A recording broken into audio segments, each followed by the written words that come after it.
There are currently 7 billion people on this planet using smartphones. From the moment you wake up, your day is synced to a device that fits in your palm. You use it to check your schedule, navigate the city, and pay for your morning coffee with a single tap. On average, you will check it 2,617 times today.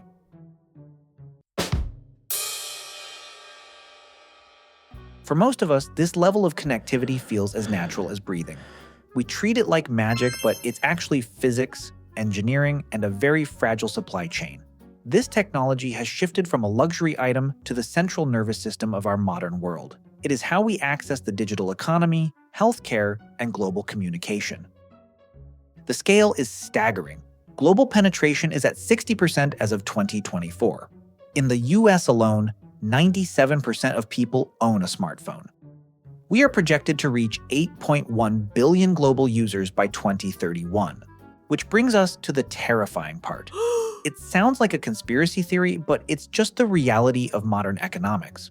We've entered an era where designed in California or designed in Tokyo is only half the story.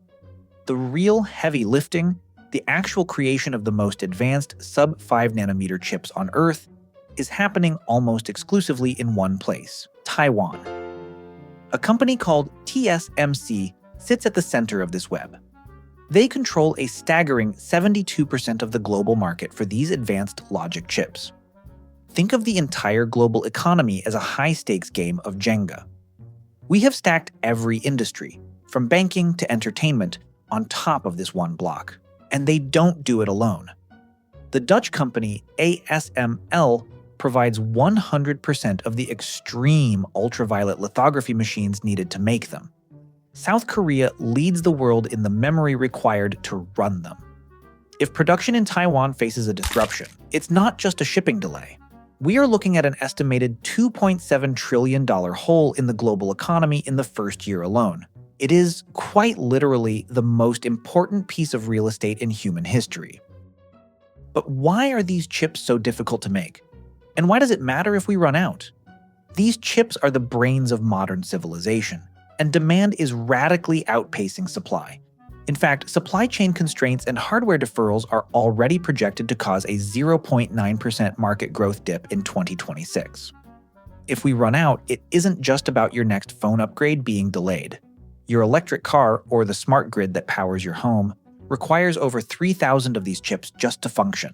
Life-saving hospital equipment, like MRI machines and telemedicine servers, rely on these exact same microcontrollers to keep patients alive.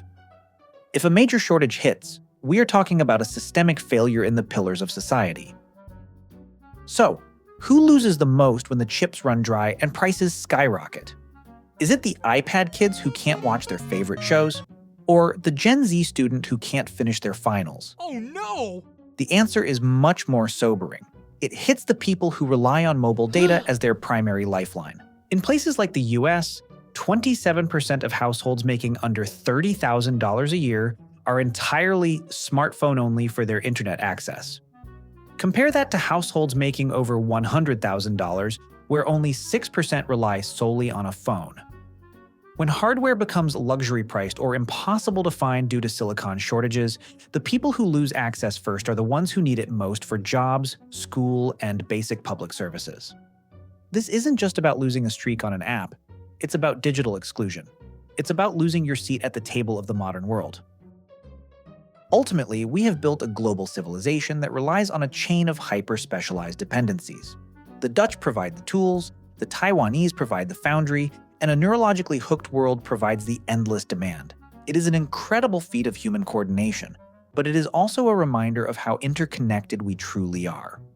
Understanding this silicon chokehold isn't just about tech, it's about understanding the invisible threads that keep our modern lives running.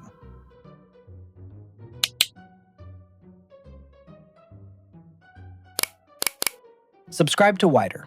The world is weirder than you think.